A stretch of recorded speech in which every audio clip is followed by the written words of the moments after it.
中醫裡其實有一種真實存在的病，叫做心脈受損。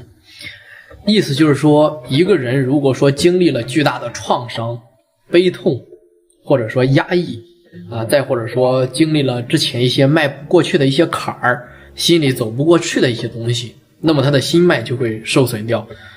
然後这個心脈受損的人呢，也就相當於他的精氣神就已經完全耗盡了，可能有一口气兒在這吊着然後呢，可能是为了某些人或者说某些事兒過不去的只是这一口气儿在這裡苦苦的支撐着，然後呢，他就会陷入一種幹啥都覺得很累，除了吃就是想睡，不想社交，不想出門，不想交朋友，不想跟任何人交流，啥事都提不起勁，該做的事明明知道有一大坨，但是呢，總是就是想往後拖延，不想去做。其實這就是心脈受損。其實這件事我有絕對的發言權。我為什麼這樣講2020年的時候，我清楚的記得我的事業是降低到了低谷，人生的最大的低谷，公司破產，員工解散，一大堆的負債，反正都壓在了自己身上。我記得那半年的時間，我整個人都感覺就是逐漸生命感都消失了我对任何事情任何人都提不起任何的興趣，戀愛不想談，錢也不想掙，生活不想過，自己邋裡邋遢的，鬍子也不刮，牙也不刷每天就是躺在家裡，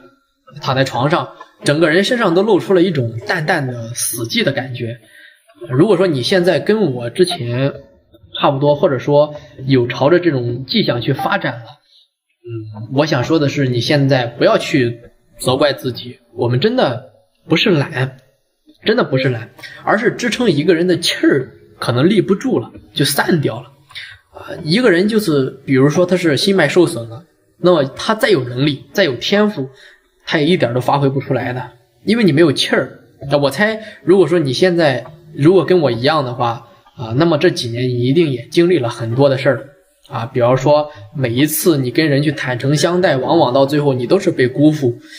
明明自己很努力了，但是呢卻還是比別人差了很多，在一次次的被否定過程當中，在一次次的被忽視裡面，你的內心呢就逐漸生出了一種聲音在大腦裡邊徘徊，就是我自己真的很差。從小到大你受到所有的委屈、不甘或者說失落這些沒有被處理好的事情，其實他們一個都沒有離開你，而是死死的壓在了你的心臟上面，讓你動都動彈不動。遇到一點挫折，你第一件想就是我要放棄，聽見別人說一句話我就立馬去動怒。這一切的一切都能夠說明你是一個天賦性極強並且極高的高敏感的這種人格心智磨沒了的原罪是什麼？從來都不是別人對你的評價，而是你自己內心這一縷的念頭。就是一旦你能夠從心脈受損當中這個思路裡邊重新復活過來之後，那麼你將是誰都殺不死你的這個存在，越來越強大。我分享幾招就是我自己心脈受損能夠過來的方法就是你永遠不要去可憐自己。我20年破產負債的那一年，我總是會覺得這個老天爺他就是挺虧待我的，憑什麼我過得好的時候他們都去來造謠我，憑什麼我对他們付出了那麼多，做的那麼好的合作夥伴，到頭來他們一點都不感恩我而且還在背後合起夥來罵我，甚至說用盡一切的手段去威脅我，給他們利潤，給他們利益他們憑什麼這樣對我？他們為什麼這樣對我我當時才20歲，我為什麼要承受這些我怎麼這麼倒霉？我甚至都抱怨過我自己的出身，在那一段時間為什麼我的爸媽這麼不給力，他為什麼幫不了我，他為什麼不能給我托底，他為什麼不能教我怎麼管理公司，怎麼開工資或者說怎麼開公司管理業務。我當時就一肚子的恼火和委屈，我看到人我就抱怨，看到人我就抱怨，对吧？人在不断的向外界傾訴自己的被傷害的這個過程中，就會越來越變得越軟弱，越來越變得越痛苦，就會完全喪失你自己的一個主體性，會喪失你自己對於自己整個人生的掌控感。你就相當於你把自己困在了一個監獄裡邊，逐漸的去爛掉了你就忘記了你自己本身，我就是很强大的，你忘记了，对吧？你委屈是什麼？是因為你對外界的期望值太高了，你覺得你付出了這麼多，那別人呢就應該對你好，對吧？你努力了，那麼老天爺呢就應該讓你去成功但這個世界上它不是什麼東西都是你應該得到的，也不是應該的。成功你得承認它就是靠一點運氣這個愛情它都是瞬息万變的，對吧？人性的本源都是自私的我現在就是完全收回了這個外界對我的這個期待，我都收回掉了我全部就是為自己去負責，我不會再去問這件事它為什麼發生在我身上而是我去思考，就是這件事它能教會我什麼，对吧？我就一直在想這個問題，它能教會我什麼東西我是如何在這個遭遇當中去創造我想要我得到的這個結果，對吧？現在呢，我就覺得我每當我自己被欺負的時候，受委屈的那個時候，我就會告訴我自己你從來不是受害者，你只是在這場災難當中，你是一個幸存者你是一個突圍者的角色，你就相當於是你自己的救世主我現在就這樣理解我自己。那麼大多數的人呢，他能夠破防的這一點就在於別人的評價和自我的價值綁定，這一點絕對會讓大多數人破防。這個事情是非常非常可怕的一件事情。我就是從小到大，我特別受不了別人對我的指指点點，別人对我的責怪，包括我現在做自媒體我做的時間不长，就2年的時間，我還是忍受不了這些黑粉對於我從頭到尾的惡意的評價。他們又得不到什麼好處，他為什麼来黑你呢？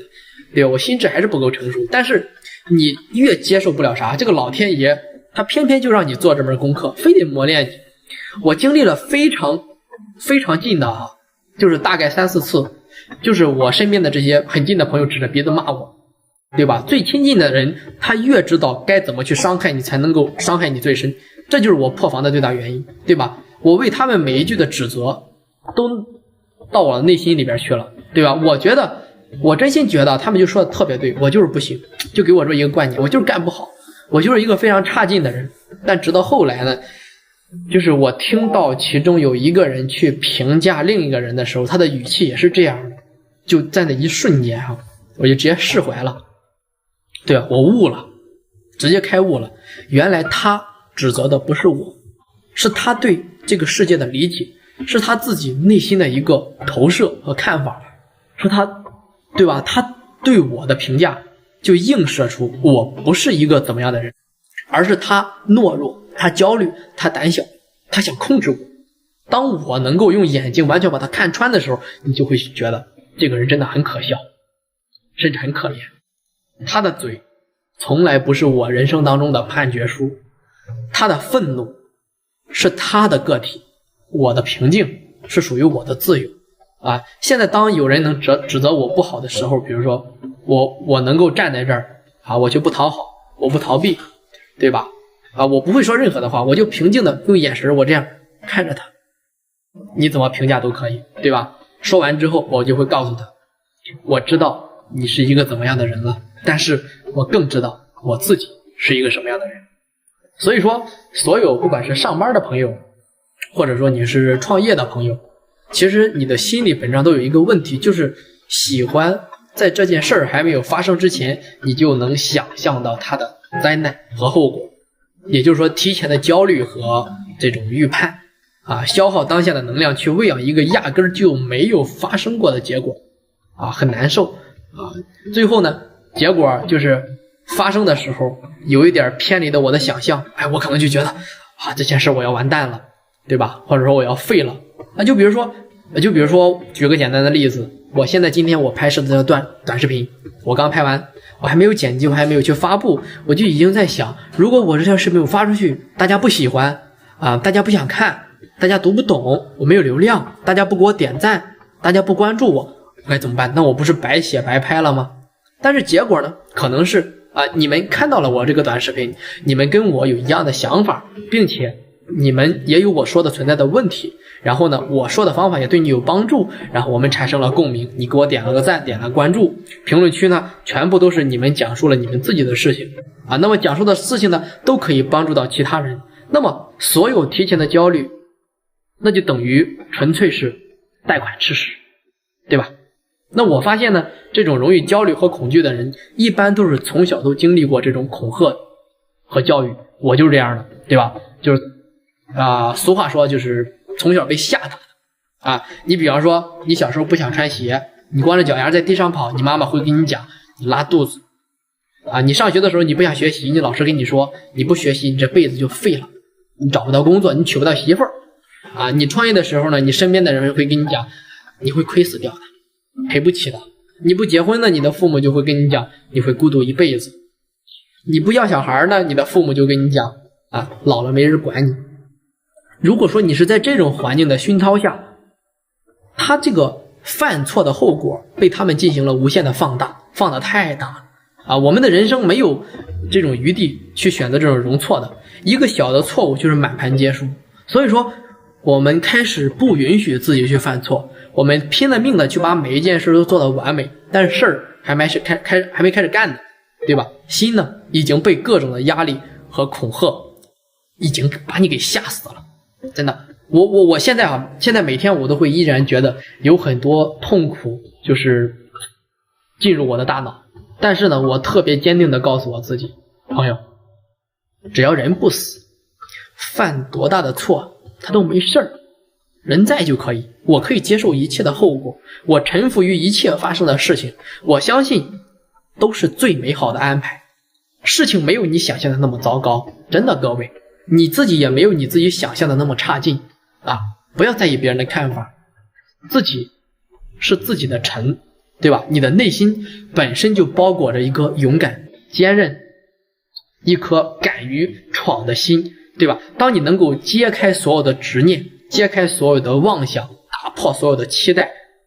並且克服自己所有的自卑，那麼這顆心它就永遠不會滅掉。只要你去行動，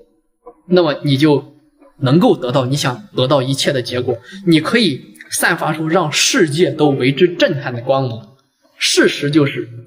你本來就是很強大的，你本身就沒有變過，你就是很厲害的一個人。有一句話怎麼說的，說少年心氣是不可再生之物，依然是我上面講的這個道理。